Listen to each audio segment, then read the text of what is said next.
Hello, and thank you so much for joining me for yet another moment of private transformation minutes. This is Dala Alfonso, and I just wanted to talk to you today about a topic that we should have talked about yesterday, but it kind of like skipped, and because I had to finish answering questions on some other issues. But today, I'd like us to focus and talk about qualities or the attributes of a mentor. Too often, the question of mentorship is one that leaves a lot of people wondering on how to go about it. What are the most effective ways to identify a proper mentor? Now, before you start thinking about how to go about connecting to a mentor, there's a very important question that is important for you to ask, and that is the question of what are the values, what are the qualities that I am looking for in an individual to be a mentor.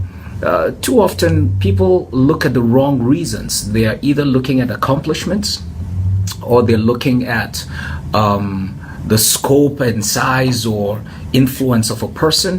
What are the attributes that I should be more concerned about in identifying a mentor? Now, before I go into those qualities, let me just point out something out here real quick. There are three dimensions of relationships each and everyone must have. Number one, you must have a mentor.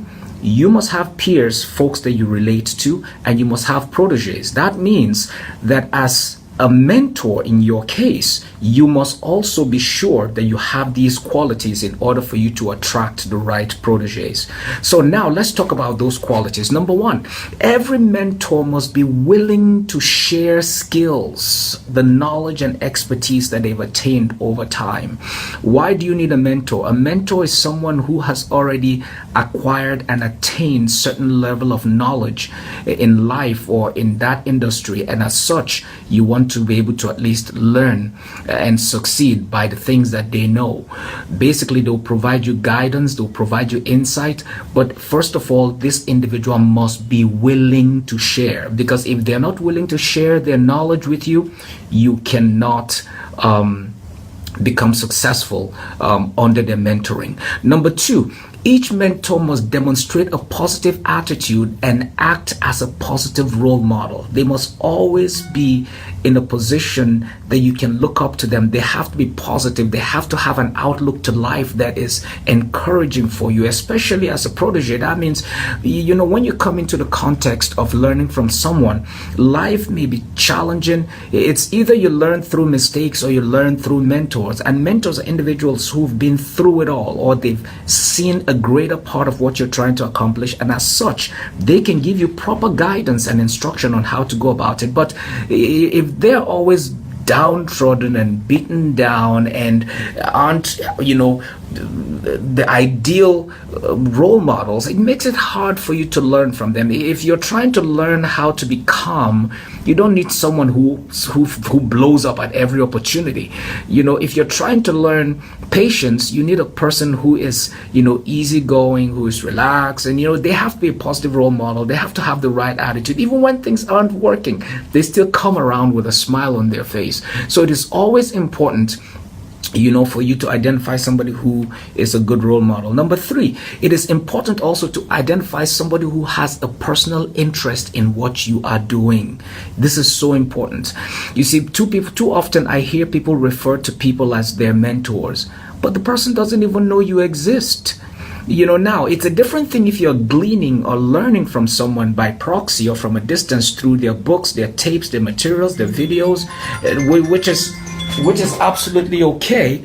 But when you're having that direct mentoring interaction with the person, it is so important for that person to know and be interested in what you're doing, because that interest will basically drive the kind of knowledge and insight and information that they want to share with you. If an individual knows that you have an interest in leadership, they begin to expose you to those type of secrets. They begin to discuss those kind of things. They give you access to see how they operate, in that field. Number four, it is important for you to find a mentor who shows some kind of interest or enthusiasm, or they exhibit a desire to learn more in their industry. The bottom line is that information is something that is learned. It continually evolves. You cannot know it all in just one short burst. Knowledge is never exhaustive. That means you must be looking for a mentor who's willing to grow, because you are growing, they need to keep growing. Like Bill Hybels puts it rightly.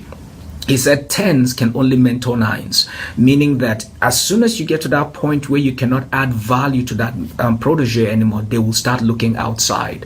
So it is very, very important for you to find somebody, a mentor who is ever growing, someone who is enthusiastic about what they do, and that person can be able to add value, into your life. And then lastly, it's somewhat related, is finding a mentor who desires, not only for you to succeed, but also wants to see you go beyond what they're capable of doing. Now, why is this important? As a mentor, you must understand that there's no competition between you and the protege.